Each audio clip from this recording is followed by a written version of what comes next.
جو کسی کے حق پہ ڈاکہ ڈالنا اپنا حق سمجھتے ہیں.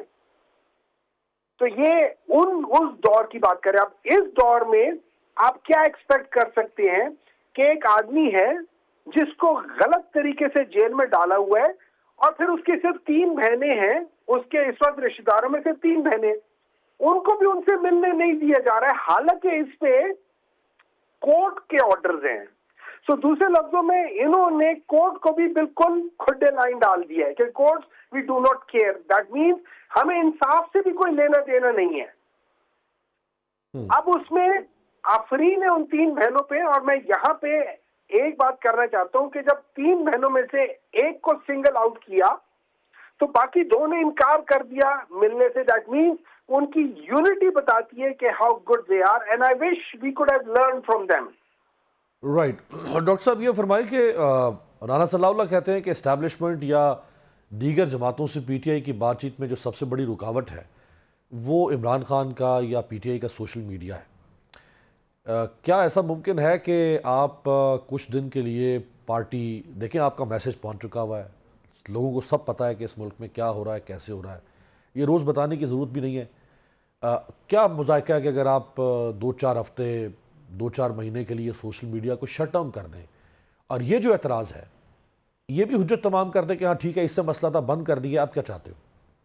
دیکھیں میں آپ کو ایک چیز سمجھا دیتا ہوں. پہلے ہم لوگ سمجھ لیں کہ سوشل میڈیا ہے کیا. ٹھیک ہے, دیکھیں ایک ہے اسٹریم لائن میڈیا, جیسے ابھی آپ کا یہ پروگرام چل رہا ہے, یہ اسٹریم لائن ہے, مین اسٹریم لائن ہے جس میں آپ ٹی وی پروگرام چلاتے ہیں.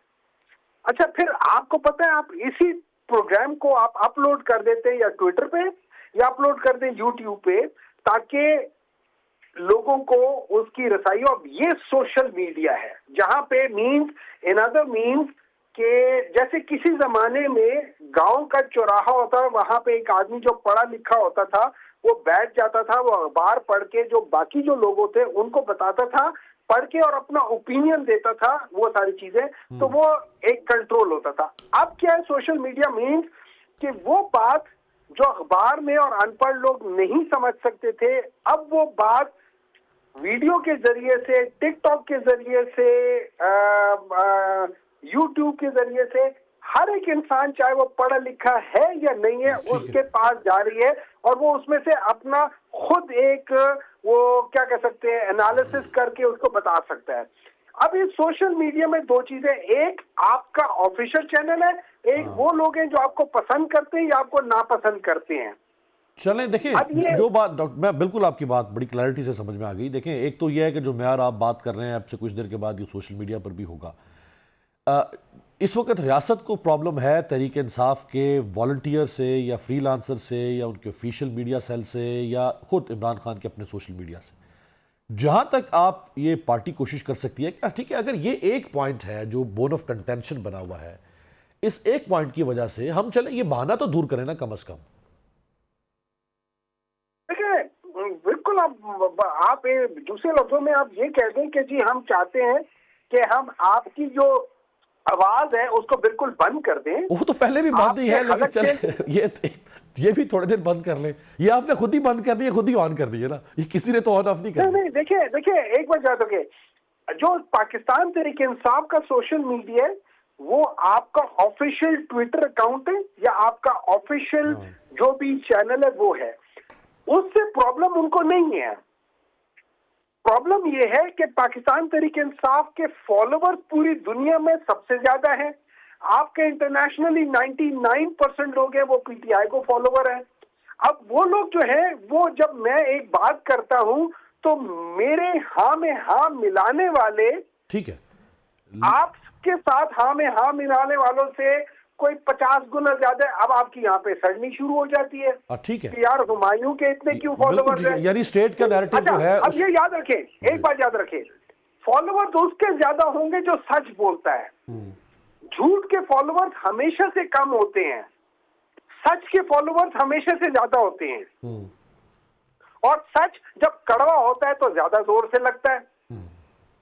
لیکن میں ڈاکٹر صاحب میں یقین سے کہہ سکتا ہوں کہ اگر عمران خان صاحب کے اپنے ٹویٹر اکاؤنٹ سے یا ایکس اکاؤنٹ سے یہ میسج چلا جائے, اگر پارٹی یہ فیصلہ کرے، پہلی بات تو یہ نا کہ اگر عمران خان یہ میسج دے دیں کہ اگلے فار ایگزامپل فار نیکسٹ 4 ویکس میرا کوئی سپورٹر، ووٹر، سمپتائزر، مجھے کوئی پسند کرنے والا وہ دنیا میں جہاں پر بھی ہے، میں اس سے ہاتھ جوڑ کے گزارش کر رہا ہوں کہ صرف یہ اس کی وجہ سے ہم پھنسے ہوئے ہیں، آپ اگلے 4 ہفتے میرے بارے میں کچھ کامنٹ نہیں کریں گے یا اس ملک میں جو ہو رہا ہے کامنٹ نہیں کریں گے، تو لوگ رک جائیں گے. سر جی عمران خان کو ریکویسٹ نہیں کرنی، عمران خان کو حکم کرنا ہے. پھر تو اور آسان کام ہو گیا، وہ تو حکم پہ لوگ چلے گئے. آسان کام ہے، آسان کام ہے. اب لیکن مجھے آپ ایک بات بتائیں، آپ عمران خان کی جگہ ہیں، آپ ناحق جیل میں رہیں، آپ کے اوپر گھٹیا ترین کیسز ہیں کہ عدت کیس اور اس قسم کے سارے جھوٹے کیسز ہیں. آپ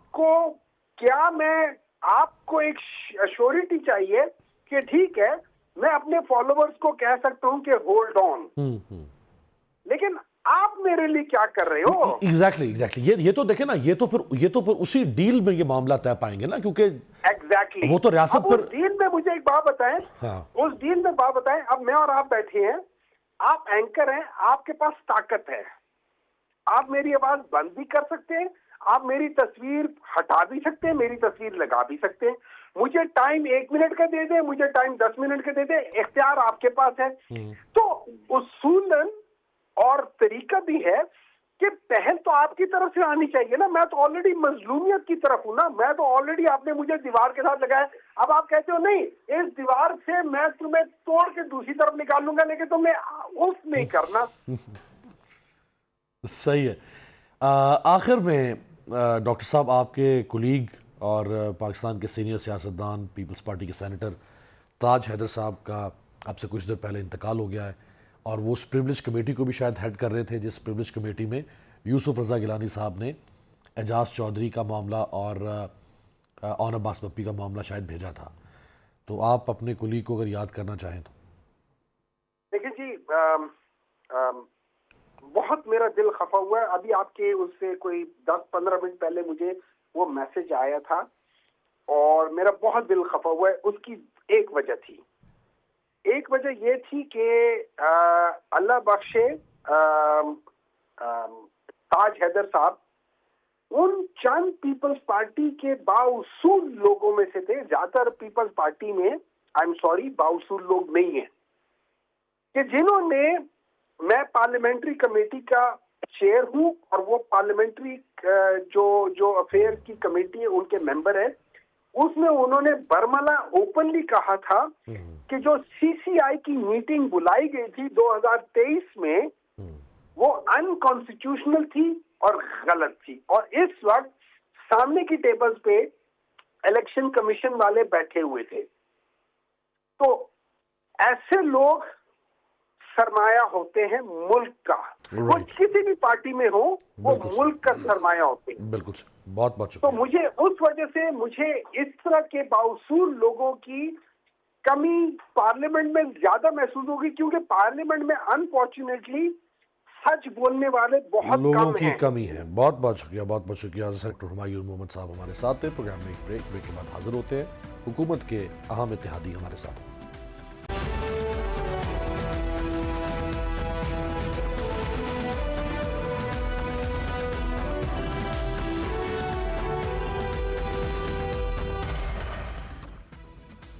بریک کے بعد خوش آمدید. پاکستان کو اس وقت کئی سخت چیلنجز کا سامنا ہے جن سے نمٹنے کے لیے قومی اتفاق رائے ناگزیر ہے. تاہم اس سلسلے میں حکمران سیاسی جماعتیں کوئی مؤثر کردار ادا کرتی نظر نہیں آتی، بلکہ حکومت کے اقدامات سے کشیدگی میں اضافہ ہو رہا ہے.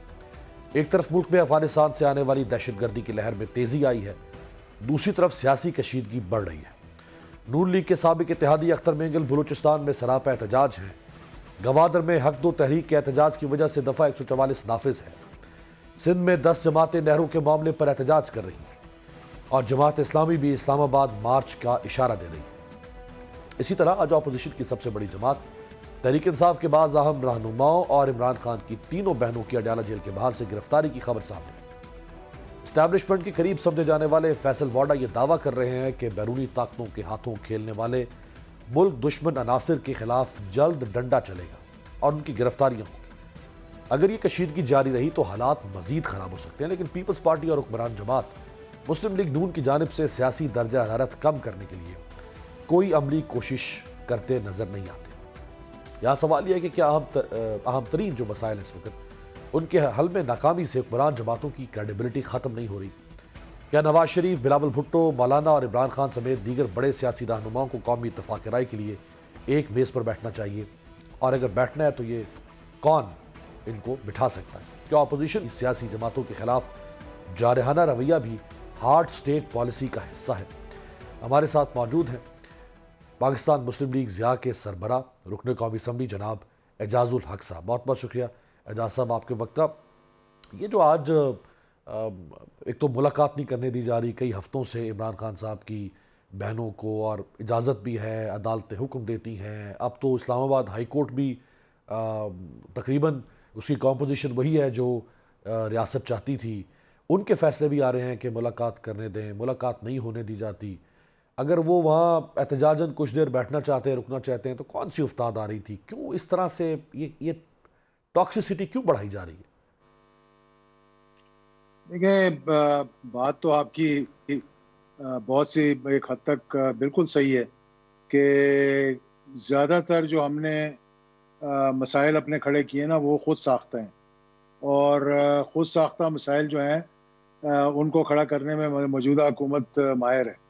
اور اس میں کہ دیکھیں، اب یہ نہروں کا مسئلہ آپ نے بات کی، اڈیالہ کے باہر دو بہنوں کا بیٹھنا کسی شادی ہال میں جو کہ جیل سے بھی دور تھا، اور پھر وہاں پہ لوگوں کا اکٹھا ہونا، یہ ہم دیکھ رہے تھے، آج ٹی وی کے اوپر بھی بتا رہے تھے وہ لوگ۔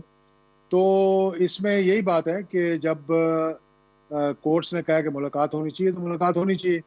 اس میں کون سی کوئی قیامت آ جائے گی ملاقات کرنے سے، یا کوئی بہت بڑی یہاں باہر کیا آپ کو نہیں آگ لگتا لگ جائے گی؟ اعجاز صاحب، سوری، کیا آپ کو نہیں لگتا کہ ملاقات کر کے جب باہر آتی ہیں بہنیں یا وکیل، اور وہ باہر آ کے اگر عمران خان کی سٹیٹمنٹ کوٹ کر دیتے ہیں، اس سے زیادہ بدنامی یا ڈیمیجنگ یہ کام ہوتا ہے یہ جو اب ہم کر رہے ہیں؟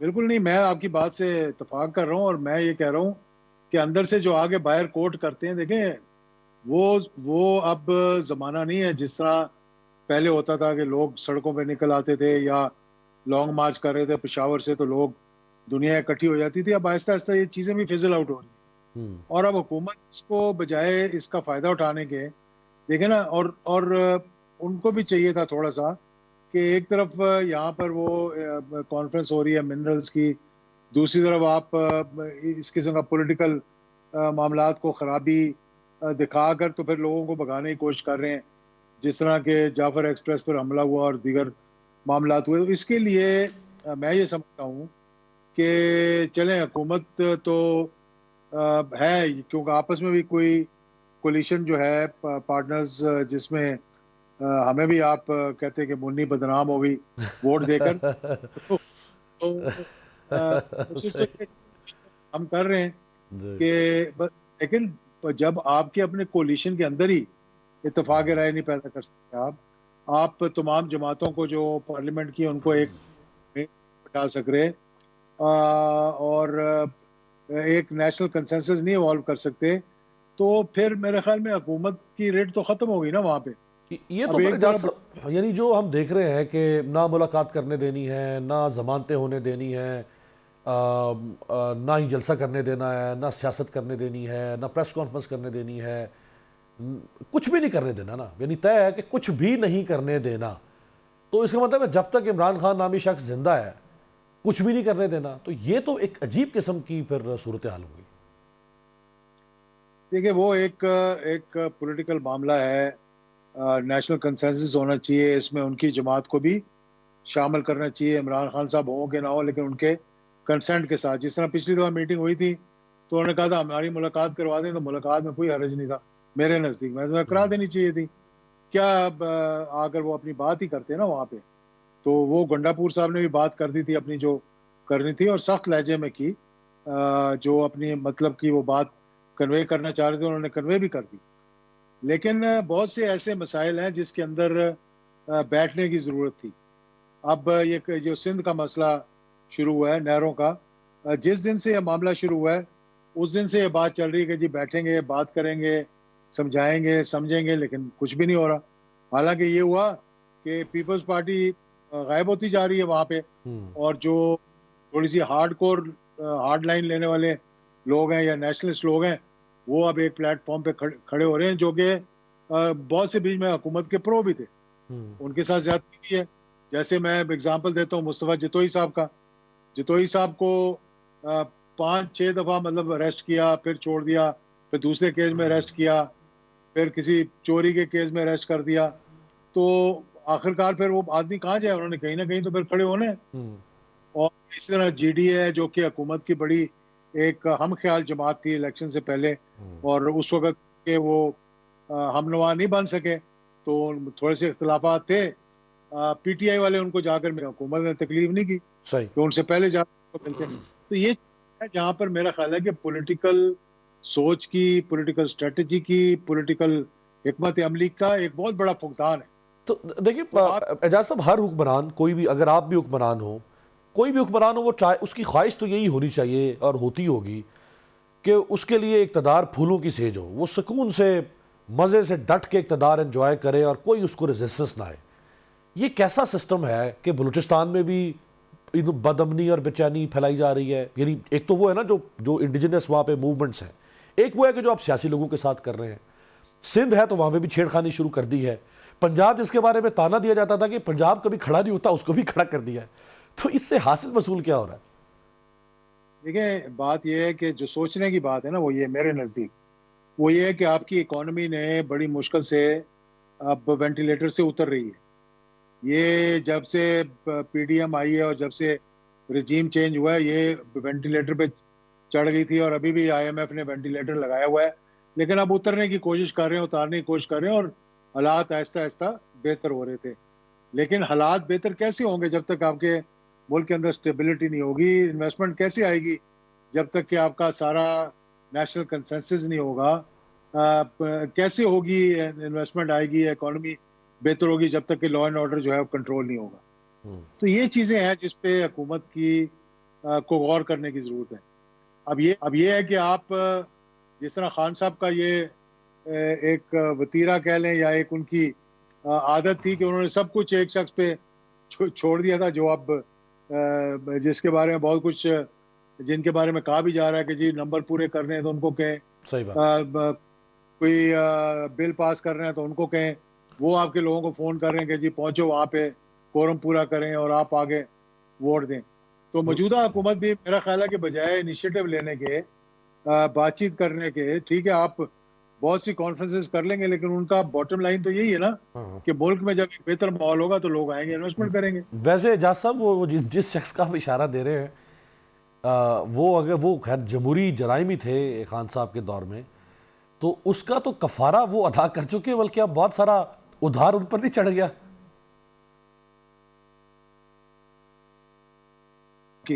لیکن two wrongs don't make a right.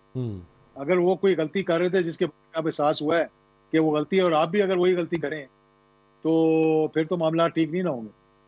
تو اس لیے میں سمجھتا ہوں کہ موجودہ حکومت کو ایک طرف اکانومی کو ٹھیک کرتے کرتے، یا بجلی کے تھوڑے سے جو قیمتیں کم کی ہیں، چلو اس کا ایک اچھا اثر جائے گا، چلے 2 روپے ہوں، 4 روپے ہوں، 7 روپے ہوں، لیکن کچھ کمی کی طرف تو جا رہے ہیں نا. لیکن اس کے ساتھ ساتھ انٹرنیشنل حالات بھی دیکھیں آپ، ٹیرف لگ رہے ہیں ملک کے اوپر، اس کے لیے آپ کو بہت اسٹریٹجی کی ضرورت ہے، بیٹھنے کی ضرورت ہے، ٹریڈرز کو، اپنے ایکسپورٹرز کو آن لائن اپنے لینے کی ضرورت ہے، کانفیڈنس میں لینے کی ضرورت ہے. تو ان تمام معاملات میں اگر آپ فوکس ہی نہیں کر سکیں گے جو آپ کے کور ایشوز ہیں، تو پھر تو گورننس نہیں نہ ہوئی صحیح. تو اس لیے میں یہ کہتا ہوں کہ تھوڑا سا چاہیے کہ کولیشن پارٹنرز کو، چاہے وہ پیپلز پارٹی ہے، چاہے کوئی ایم کیو ایم ہے، کوئی ایک بھی جماعت جو ان کے ساتھ کولیشن میں ہے، وہ ان کے بارے میں کر رہے. باقی جماعتیں تو آپ جانتے ہیں اعجاز صاحب کہ جو باقی اتحادی جماعتیں ہیں، ایم کیو ایم ہے، اس میں بلوچستان عوامی پارٹی ہے، یا کوئی اور جماعت ہے، تو ان جماعتوں کی تو کوئی ان فیصلوں میں سے نہیں ہے، یہ جو سیاسی فیصلے ہو رہے ہیں. اب پتہ نہیں پی ایم ایل این اور پیپلز پارٹی کی بھی کتنی سے ہے، لیکن بہرحال یہ 2 بڑی جماعتیں ہی ہیں جن کو یا کریڈٹ لیں گے یا ڈسکریڈٹ لیں گے جو کچھ ہو رہا ہے. تو کیا یہ اتنا خائف ہے عمران خان سے کہ اگر یہ اب یہ نہیں اب ہماری مجبوری بن گیا کہ ہم نے اس کو اندر رکھنا ہے اور اس کی سیاست ختم کرنی ہے، اگر یہ باہر آ گیا تو پھر ہمارا سب کچھ ختم ہو جائے گا، کیا یہ سوچ تو نہیں پیدا ہو گئی؟ دیکھیں یہ تو چیلنج ہے نا کہ آپ ڈیلیور کریں. آپ ڈیلیور کریں گے تو یہ چیلنج آپ کا کسی حد تک آپ کنٹرول کر سکتے ہیں اس کو. لیکن ایک طرف اگر عوام جو ہے وہ سکتے میں ہے، دوسری طرف لا اینڈ آرڈر سکتے میں ہے، تیسری طرف دہشت گردی ہو رہی ہے، تو پھر تو لازمی بات ہے پھر آپ پریشان تو ہوں گے نا. تو اس لیے میں یہ سمجھتا ہوں کہ دیکھیں آپس میں کولیشن پارٹنر جو ہیں، پیپلز پارٹی کے آپ بیانات دیکھ لیں، ایم کیو ایم کے بیانات دیکھ لیں پچھلے چند روزوں کے، بلکہ آج کا دیکھ لیں آپ پریس کانفرنس جو ہوئی جی جی، اس کو فاروق ستار کی اور میئر کراچی کی جو. بالکل. تو ان چیزوں کے لیے میں سمجھتا ہوں کہ ایک پولیٹیکل حکمت عملی کی ضرورت ہے جس میں تمام لوگوں کو بلائیں، ان سے انپٹ لیں، اپنی جماعت کے سینئر لوگوں سے انپٹ لیں، ان کو بٹھائیں اور پھر کوئی اسٹریٹجی بنا کے آگے چلیں. اب آپ بلوچستان کو بھی آپ نے ان پہ چھوڑ دیا ہے، اسٹیبلشمنٹ پہ چھوڑ دیا ہے، سندھ کے معاملات پہ، نہروں کے معاملات پہ بھی ان پہ چھوڑ دیا ہے. آپ دیگر معاملات جو کر رہے ہیں اپنے وہ بھی آپ ان پہ چھوڑ رہے ہیں. تو پھر آپ کس مرض کی دعائیں، اور آپ اس وقت کی کارآمد ہوں گے دوسروں کے لیے بھی جب تک آپ ڈیلیور کر سکیں گے. جس دن اگلوں کو پتہ لگا جی کہ یہ تو ڈیلیور نہیں کر رہی حکومت، تو پھر آپ کا تو وجود ہی خطرے میں پڑ جائے گا. آپ کا خیر اچھا تعلق رہا ہے عمران خان صاحب کے ساتھ، ان کے دور میں آپ ان کے ساتھ تھے اور ان کے بعد بھی آپ مسلسل جو بات ان کے حق میں مناسب ہے آپ کر رہے ہیں، باوجود اس کے کہ اب آپ اس حکومت کے اس اتحادی بلاک میں شامل ہیں. تو آپ کو کیا لگتا ہے کہ کیا کرنا چاہیے عمران خان کو؟ کیا مطلب 1 2 3 3 کیا ایسے کام کرے وہ کہ جس سے یہ سب ٹھیک ہو سکتا ہے؟ دیکھیں بات یہ ہے کہ میں جو بات کرتا ہوں نا یہ سب کے لیے، مطلب یہ خالی عمران خان کے لیے نہیں ہے کہ آپ کو ایک پاپولیرٹی مل گئی ہے، آپ ایک پولیٹیشین تھے، آپ کی پاپولیرٹی پیک پہ پہنچ گئی ہے اور you have become a very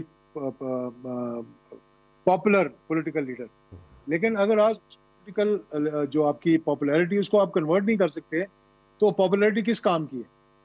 دیکھیں نا، میرا خیال ہے کہ عمران خان نے 1 2 3 مرتبہ ایک پازیٹیو سٹیپ لینے کی کوشش کی ہے، جیسچر دینے کی کوشش کی ہے، لیکن somebody from within his party اور to him throws in a spanner اور اس کو پھر یو ٹرن دے کر وہیں لے جاتے ہیں واپس.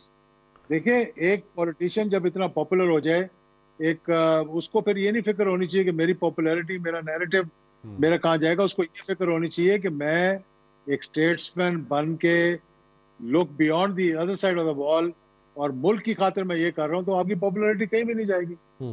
آپ یہ جا کے اس کے قریب کے لوگ میں بتا رہا ہوں نا جن سے بات کریں، وہ نہیں جی نہیں جی گل تو پھر تو ختم ہی ہو گئے. بھائی آپ ختم نہیں ہوئے.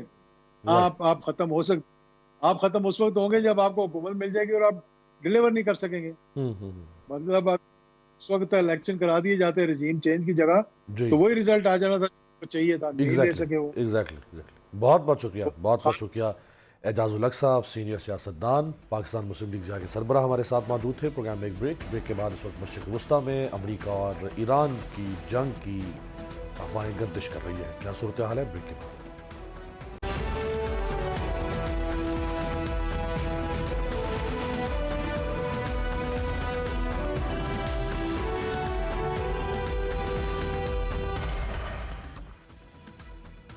بریک کے بعد خوش آمدید. امریکی صدر ڈونلڈ ٹرمپ نہ صرف امریکہ کے حریفوں بلکہ اس کے اتحادیوں کے خلاف بھی دباؤ کی پالیسی اپنائے ہوئے ہیں، اور ایسا لگتا ہے کہ ٹرمپ بندوق کی نوک پر سفارتکاری کا حربہ آزمانے پر یقین رکھتے ہیں.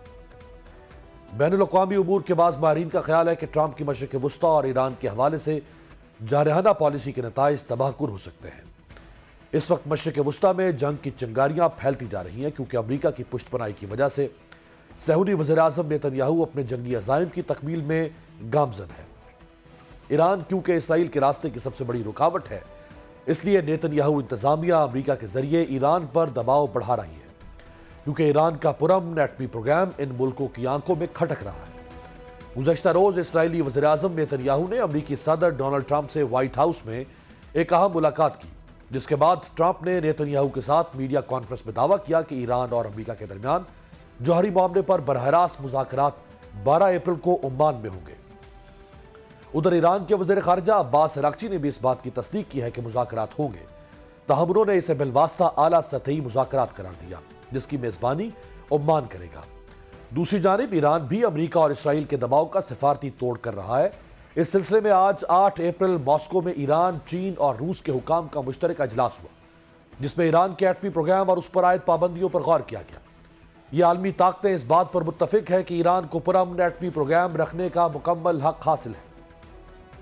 اس سے قبل گزشتہ دنوں امریکی صدر نے ایران کو دھمکی لگائی تھی کہ اگر ایران امریکہ کی جانب سے بھیجے گئے خط میں مذاکرات کی پیشکش قبول نہیں کرتا تو اسے بمباری کا سامنا کرنا ہوگا، اور بمباری بھی ایسی جو ایران نے پہلے کبھی نہیں دیکھی ہوگی۔ امریکی صدر کی اس دھمکی کے جواب میں ایران کے سپریم لیڈر آیت اللہ سید علی خامنہئی نے دو ٹوک لہجہ اختیار کرتے ہوئے کہا کہ امریکہ اور اسرائیل کی ایران کے ساتھ دشمنی ہمیشہ سے رہی ہے، وہ ہمیں حملے کی دھمکیاں دیتے ہیں، اگر انہوں نے کوئی شرارت کی تو یقینی طور پر انہیں زبردست کارروائی کا سامنا کرنا پڑے گا۔ آیت اللہ سید علی خامنہئی نے امریکہ کا نام لیے بغیر کہا کہ ایک بدمعاش حکومت ان پر مذاکرات کے لیے زور دے رہی ہے، لیکن ان کے مذاکرات کا مقصد مسائل کا حل نہیں بلکہ اپنی مرضی دوسرے فریق پر مسلط کرنا ہے۔ ان کا مزید کہنا تھا کہ اگر ٹرمپ ایران کے اندر ماضی کی طرح کوئی فتنہ برپا کرنے کا سوچ رہا ہے تو ایرانی عوام خود ان سے نمٹ لیں گے۔ ایران یہ واضح کر چکا ہے کہ اگر اس پر حملہ ہوا تو خطے میں امریکہ اور اس کے اتحادی کے اڈے بھی محفوظ نہیں رہیں گے۔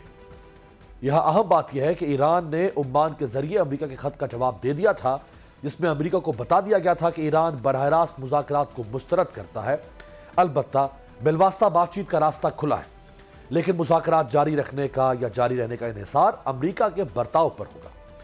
یاد رہے کہ ڈونلڈ ٹرمپ نے اقتدار سنبھالتے ہی ایک ایگزیکٹو آرڈر جاری کیا، جس کے تحت ایران پر مزید سخت ترین پابندیاں دوبارہ عائد کر دی گئی، جس سے ایرانی معیشت کو مزید نقصان پہنچانا مقصود تھا۔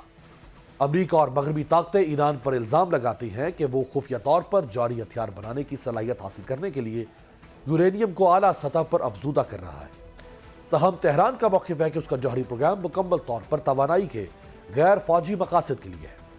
اس حوالے سے ایران کا مغربی ممالک سے سن 2015 میں معاہدہ ہوا تھا، لیکن جب ڈونلڈ ٹرمپ پہلی بار اقتدار میں آئے تو انہوں نے یک طرفہ طور پر اس کو منسوخ کر کے ایران پر وسیع پابندیاں عائد کر دی تھی۔